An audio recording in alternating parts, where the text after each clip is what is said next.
Mesdames, Messieurs, bonjour, bienvenue en direct des réseaux sociaux du District Haute-Marne de football. On est en direct sur notre page Facebook et notre page Instagram pour un tirage inédit puisqu'on est en direct ici de Puissance Télévision à Saint-Dizier, en présence de Claude Milési, président de la commission des compétitions, Jackie Thiebaud, élu au comité directeur du district, et le directeur de Puissance TV, Antoine Regnault. Bienvenue Antoine, c'est plutôt à vous de nous dire bienvenue, mais merci de nous accueillir et de nous permettre de faire ce tirage ici. Est-ce que vous pouvez nous expliquer un petit peu le contour du partenariat qu'on est en train de dessiner avec le district ? Ouais, on est super content en tout cas Puissance Télévision de vous accueillir ici, de prendre finalement la place de nos présentateurs pour ce tirage, ce direct. Merci d'être là. Effectivement, ce partenariat avec le district qui vient de s'intensifier cette année, cette nouvelle saison et cette nouvelle année civile également. L'idée aujourd'hui de vous accueillir ici, c'est effectivement pour vous d'avoir aujourd'hui un nouvel espace pour faire ce tirage avant votre prochain chez nos partenaires. Nous, l'intensification qu'on veut autour de la visibilité du football, que nos journalistes soient à vos côtés sur le terrain, qu'on ait beaucoup plus de district Haute-Marne finalement sur nos émissions. L'émission L'Infosport notamment de chaque lundi, sur lequel on retrouve très souvent maintenant des informations du district en vidéo et d'autres contenus pour venir au fur et à mesure qu'on les travaillera. Notamment une innovation, on n'en dit pas plus, mais on peut déjà commencer à lancer un petit peu le suspense, on va dire, une innovation sur les finales de Coupe de Haute-Marne, puisque vous serez sollicité par rapport à ça. J'en dis pas plus, j'aime bien lancer des fois les petites choses et on en saura plus, plus tard. Sinon on va partir longtemps dans Exactement. Et pour finir, où est-ce qu'on peut retrouver vos différents canaux et vous regarder? Bien sûr, Puissance Télévision, aujourd'hui, effectivement, on peut regarder le média sur de nombreux canaux. Quand je dis nombreux, c'est une dizaine au total, sur lesquels on est présent au quotidien, soit avec nos parties vidéo, soit par notre cellule web. 10 réseaux, les principaux pour nous regarder, c'est effectivement ce qu'on appelle nous le flux linéaire. On continue 24 heures sur 24 sur Orange, Bouygues, SFR et Free via les box connectées. Les télévisions connectées également qui ont les applications de ces opérateurs ou alors les applications comme YouTube sur lesquelles on est en direct 24 heures sur 24. YouTube également sur le téléphone et l'ordinateur. Nos réseaux natifs, l'application mobile, le site internet et l'ensemble des réseaux sociaux sur lesquels on est présent au quotidien, Facebook, X, Instagram, TikTok et des petits nouveaux qui se rajoutent. Merci beaucoup Antoine, encore merci de nous accueillir ici et on va procéder ce tirage dans les meilleures conditions possibles en tout cas. Je vous confie le plateau, prenez soin et faites un bon tirage. On va essayer. Merci beaucoup. Merci beaucoup. Donc j'en profite aussi pour citer les autres partenaires de ces compétitions, de ces coupes, puisque je vous le répète, on est réunis ici pour tirer les 8e de finale des coupes seniors, donc coupe principale Mathieu Auto-École et coupe consolante. Donc comme je viens de le citer, bien sûr, notre partenaire dédié sur la coupe principale, Mathieu Auto-École, qui est excusé, qui n'a pas pu être là ce matin et qui vous salue tous. En tout cas, on aura l'occasion de faire le tirage des quarts de finale chez lui dans quelques semaines quand on connaîtra les qualifiés. Je cite aussi le Crédit Agricole Champagne-Bourgogne qui soutient cette coupe et je n'oublie pas non plus Prévost Feu d'Artifice, un fidèle sponsor aussi sur cette compétition et qui avait d'ailleurs brillamment animé les remises de coupe l'an dernier lors des finales. Donc à mes côtés aujourd'hui, comme je vous l'ai dit, Jackie Thiebaud, élu au comité directeur. Jackie, je vais te laisser la parole pour te présenter, même si ça n'est peut-être plus nécessaire, les Haut-Marnais te connaissent bien, mais parle-nous un petit peu de ton parcours et pourquoi tu as rejoint aussi le comité directeur en juin dernier. Je suis natif de la Haute-Marne, donc pas de problème. Non, j'ai mon parcours relativement résumé, une trentaine d'années cadre technique à l'ancienne Champagne-Ardenne. Bon, conjointement, 16 ans d'adjoint à la sélection nationale espoir. Anecdotique, un titre de champion d'Europe espoir en 88, un titre de champion olympique en 84 et quelques autres tournois de tout le autre. Donc, j'avais, après le décès de mon épouse il y a 3 ans, décidé d'arrêter un peu. Et puis, je suis reparti, mais uniquement sur le secteur du département de la Haute-Marne, parce que ça me pose moins de problèmes de déplacement et j'ai encore un peu la fibre haut-marnaise et la fibre football pour travailler encore un peu. Parce que sinon, dans une grande région comme la nôtre, il y a des gros autour de nous qui auraient tendance à vouloir nous dévorer, donc il faut être capable de se défendre. Voilà en gros. Très bien. Jackie, un peu plus par là, parfait. Donc Jackie, merci pour cet élément. Une autre question encore par rapport à ça. Donc tu as rejoint le comité directeur du district. Qu'est-ce qui caractérise aujourd'hui cette nouvelle équipe qui a débuté son mandat en juin dernier et qui se terminera en juin 2028?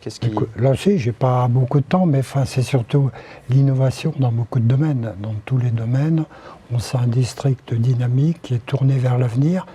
Et bizarrement, c'est tout de même un des plus petits districts en termes de licenciés, mais à contrario, c'est un des plus dynamiques. Donc je pense que là, il y a du travail à faire. Je pense qu'il y a 2 ou 3 personnes très intéressantes qui mènent et qui tirent le département, et c'est le pourquoi de mon retour au département. En tout cas, un retour apprécié avec tout ton palmarès qui vient aussi t'emmener une parole de sage maintenant. Au district, et voilà. Et donc c'est donc un sage qui va procéder au tirage dans quelques instants, et sans transition, il fallait tout trouver la transition. Un autre sage aujourd'hui, c'est la journée des sages. Claude Milési, pareil, que je n'ai pas besoin de présenter, ex-secrétaire général du district pendant de nombreuses années. Claude, vous allez nous le rappeler aussi, et aujourd'hui président de la commission des compétitions. Oui, depuis secrétaire général du district depuis 1996 jusqu'à 2017. Et puis membre de la commission des compétitions, pareil. Et là, je suis président depuis de 16 ans. Voilà. Claude, avant de vous laisser la parole sur l'aspect réglementaire, qu'est-ce qui anime le plus aujourd'hui la commission que vous présidez, la commission des compétitions? C'est quoi son rôle finalement? Le rôle, c'est de s'assurer que le club respecte la réglementation. 3F, Ligue Grand Est, et puis les règlements particuliers du district, voilà la plupart. Et puis gérer beaucoup, c'est-à-dire les forfaits, matchs remis à cause des intempéries, voilà. Donc difficile de tenir quelquefois le calendrier. Très bien, merci Claude. Pour rebondir sur ce que tu as dit aussi Jackie, donc tu as parlé d'innovation actuellement, les internautes le savent, mais on peut vous le rappeler avant de démarrer le tirage. On a lancé la semaine dernière une innovation pour le district, un assistant virtuel, ce qu'on appelle un chatbot, nommé Victoire, une nouvelle collègue pour nous ici au district et qui vient répondre à vos différentes questions réglementaires, juridiques ou administratives. Vous en pensez quoi de ça? Ça peut faire peur l'intelligence artificielle, mais il faut aussi vivre avec. Qu'est-ce que vous en pensez, Jackie, d'abord? C'est résumé là. Il faut vivre avec, c'est l'évolution, on ne peut pas aller contre. Maintenant, il faut rester mesuré. Aujourd'hui, il faut attendre un peu les effets. Bon, mais sinon, on ne peut pas arrêter. Donc il faut suivre et s'adapter. Et Claude, un avis par rapport à ça? Effectivement, comme Jackie, nous les anciens, un peu dépassés, mais avec des difficultés, on arrive quand même à suivre.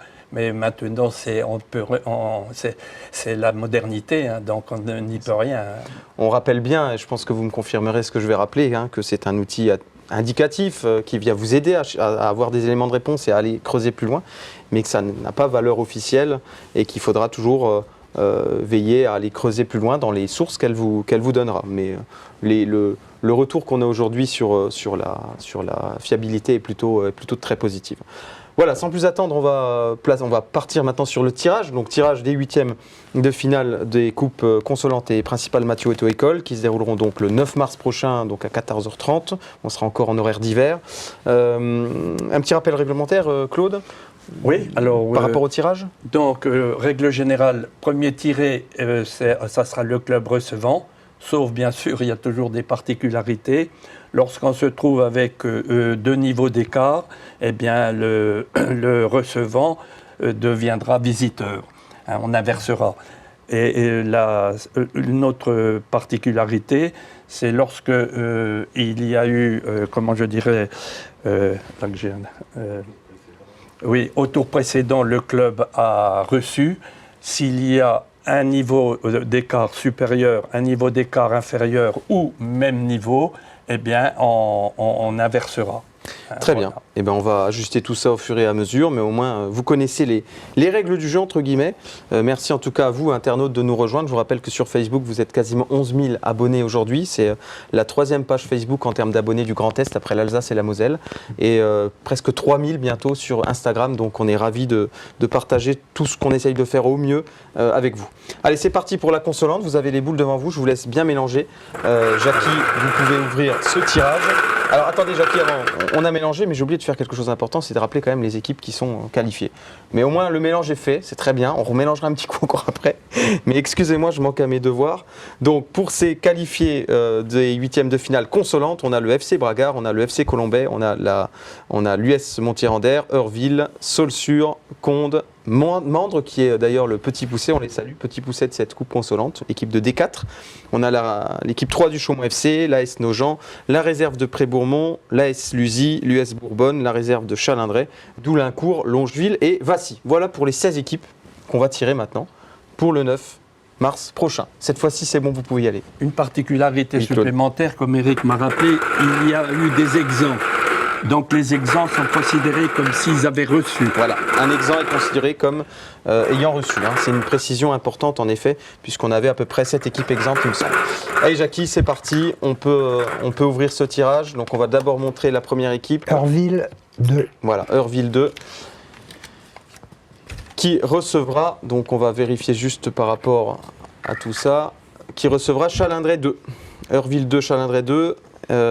Est-ce qu'il y a une... Ouais, il y a bien inversion puisque Heurville était exempt, donc étant considéré comme ayant reçu, et Chalindrey 2 s'était déplacé. Donc on inverse, attention, prenez bien note, c'est Chalindrey 2 qui recevra Heurville 2. Voilà pour ce premier huitième de finale. Deuxième match, messieurs.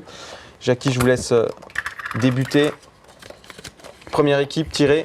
Nogent. C'est l'AS Nogent, équipe 2D2, qui s'était qualifiée à l'extérieur face à la réserve du Stade Chevillonnais lors du tour précédent. Donc qui devrait vraisemblablement recevoir, hein, puisqu'il s'était déplacé. Saulsure. Voilà, Saulsure qui était exempt au tour précédent et qui se déplacera du côté de leurs voisins de Nogent. On est dans le Bassigny. Voilà, donc Nogent-Saulsure, équipe de D2 contre une équipe de D3. Troisième huitième de finale de cette coupe consolante senior. Montier 2. Alors la réserve de Montier. Réserve de Montier qui était exempt au tour précédent, donc qui était considéré comme recevant.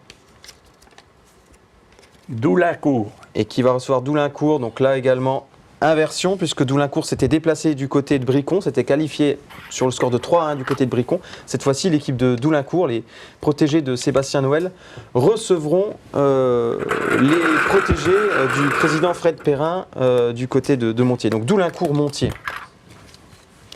Quatrième match de ces huitièmes. Conde, équipe de D3, exempt au tour précédent, donc considéré comme recevant. On va voir, donc possible inversion. Lusy. Et donc Lusy avait reçu, donc pas d'inversion, c'est bien Conde, équipe de D3, qui recevra Lusy, équipe de D2. Voilà. Pour l'instant, c'est bien messieurs, parce que vous mixez bien les divisions, il n'y a pas d'équipes qui se connaissent, qui se rencontrent déjà. C'est un bon programme de coupe pour l'instant. Vassy. Alors Vassy qui s'était déplacé du côté de Poisson, qui avait éliminé la D2 de Poisson, au tir au but d'ailleurs. Bourbonne, D2.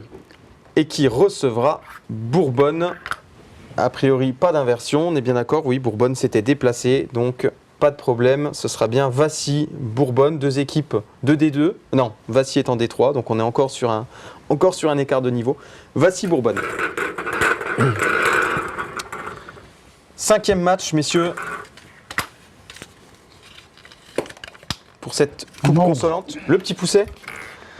Mandre, le Petit Poucet de D4. Bon, normalement, Prébourmont 2. il n'y aura pas d'inversion puisque dans tous les cas, il y a les écarts de niveau.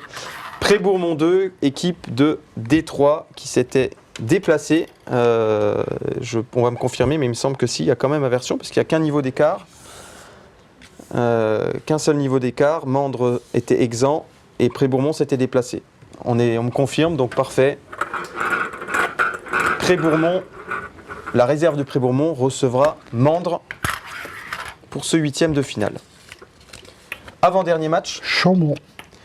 L'équipe 3 de Chaumont, équipe de D3 qui s'était qualifiée face au CA Roland-Pontet 6-5 au dernier tour.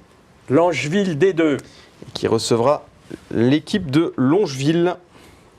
Donc là, inversion puisque Chaumont avait reçu, Longeville s'était déplacé. Donc c'est bien Longeville, l'équipe de D2 qui recevra Chaumont FC, l'équipe de D3.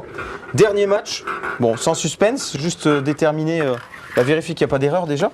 Et puis déterminer Cheminot Bragard. le recevant. Donc les cheminots du CS Et Bragard. Colombais D2.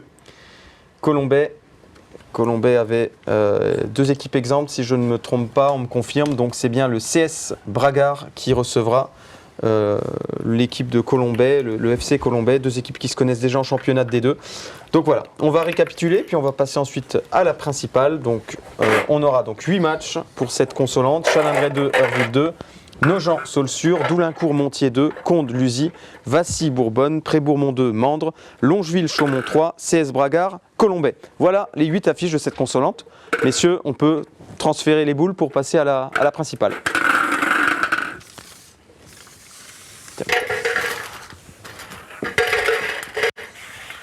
Donc je le rappelle, ces matchs de 8e de finale se joueront le dimanche 9 mars prochain à 14h30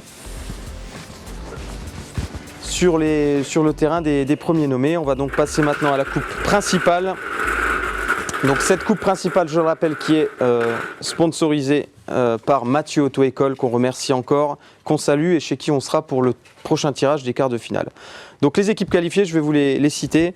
On a la réserve de Vaux-sur-Blaise, on a Joinville, Maranville, Neuilly-l'Évêque, Saint-Dizier-Espérance, la réserve de Saint-Jaume, Chamouillet-Roche, l'AS Lassarjon et Nouveau, qui est le petit pousset de ce tirage de la coupe principale, équipe de Détroit.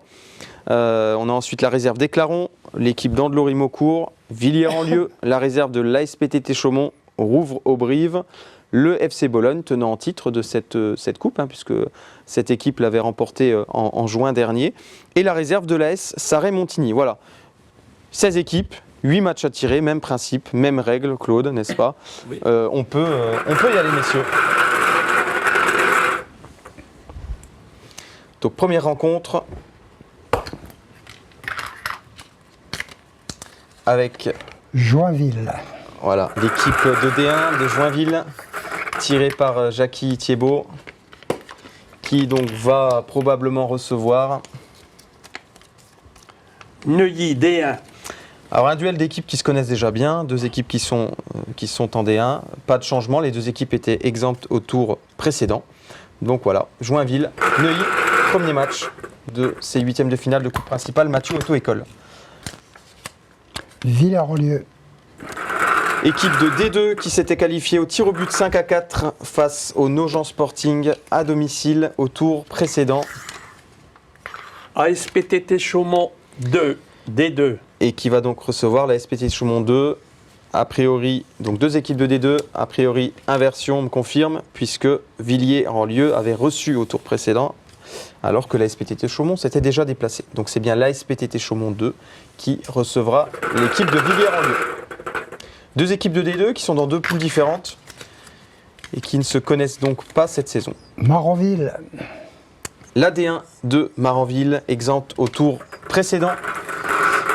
Et on va connaître l'adversaire des mains de Claude Milesi. Éclaron 2, D2. Éclaron 2 qui avait reçu, Maranville qui était exempt, donc pas de changement. Maranville recevra la réserve d'Éclaron le 9 mars prochain. 4e match, on en est presque à la moitié de ce tirage de la coupe principale Mathieu Auto-École. Bologne. Le tenant en titre, le FC Bologne qui s'était qualifié à l'extérieur sur le bon score de 4-0 du côté de l'Ornel le 13 octobre dernier. Et qui devrait recevoir Saint-Jaume 2, D2. la réserve de Saint-Jaume. Alors la réserve de Saint-Jaume qui était exempte au tour précédent. Bologne s'était déplacé, donc on va me confirmer normalement pas de changement. Bologne reçoit la réserve de Saint-Jaume. 2 équipes également qui se connaissent, mais c'est le hasard du tirage de la coupe. Allez, 5e match, messieurs. Rouvres. L'équipe de Rouvres, donc, qui évolue cette saison en D2, qui avait reçu au tour précédent l'équipe de Sud-Champagne, victoire 4 buts à 1 le 13 octobre dernier. Andelot-Rimeaucourt D1. Et qui recevra à nouveau une D1. Andelot-Rimeaucourt, il n'y a qu'un niveau d'écart. Les 2 équipes avaient reçu, on me confirme bien, pas de changement, on garde le tirage sec. Donc Rouvres, Aubrive recevra Andelot-Rimeaucourt pour ce 5e, 8e de finale. 6e match, messieurs. Lazarjon. L'AS Lasarjon, donc l'AS Lasarjon, équipe de D2 qui était exempt au tour précédent. Donc on va voir possible inversion peut-être. Chamouillet-Roche, D2.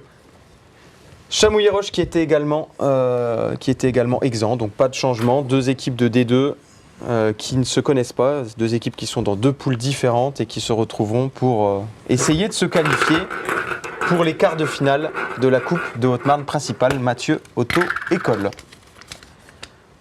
7e Vaux-sur-Blaise. match. La réserve de Vaux-sur-Blaise. Réserve de Vaux-sur-Blaise qui était également exempt au tour précédent. Équipe qui évolue en D1. Saint-Dizier-Espérance, D1. Qui retrouvera également une équipe qu'ils connaissent bien, hein, la Saint-Dizier-Espérance. Saint-Dizier-Espérance qui était également exempt au tour précédent. Donc a priori, pas de changement. On me confirme, c'est tout bon. Donc Vaux-sur-Blaise 2 recevra l'Espérance de Saint-Dizier. Dernier match, sans suspense, il nous reste deux équipes à placer. Il faut juste qu'on voit dans quel ordre, messieurs. À vous de jouer, dont le petit poussé. Ah, bon. Voici. A priori, il n'y aura pas de changement, puisque dans tous les cas, il me semble qu'il y a deux niveaux d'écart. Saré-Montigny 2, D2. Ah oui, non, il n'y a pas de niveau d'écart, mais Nouveau, dans tous les cas, était exempt au tour précédent. Saré-Montigny avait déjà reçu, donc il n'y aura pas de changement. C'est un petit derby du Bassigny, encore une fois, là, hein, le petit poussé Nouveau qui recevra la réserve de Saré-Montigny. On va récapituler toutes ces belles rencontres. Déjà, merci messieurs d'avoir procédé à un si beau tirage. Ça annonce de belles affiches le 9 mars prochain.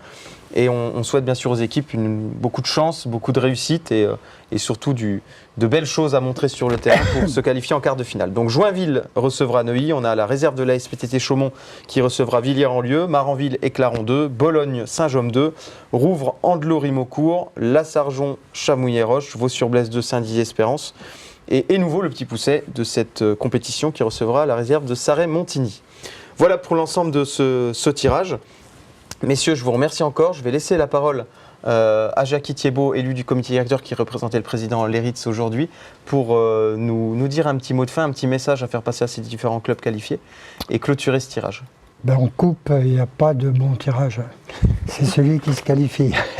Il y en aura, dans tout état de cause, que 8 sur 16 dans chacune des coupes. C'est la beauté de cette compétition par rapport au championnat. Ça porte un petit grain de sel aux compétitions normales et ça donne la chance à tout le monde et on a à chaque tour des équipes inférieures qui battent des équipes supérieures. C'est intéressant. Bonne chance à tous. Merci en tout cas à Jackie, merci Claude Milési d'avoir apporté votre expertise et d'avoir participé au tirage. Merci aux équipes du district, le service compétition, le service communication et surtout merci à Puissance TV et longue vie à notre partenariat dans les années à venir. Merci, à bientôt. On se retrouve demain, il me semble, à 11h en live depuis le Bowling Le Strike à Chaumont pour le tirage au sort des coupes seniors féminines. À très bientôt.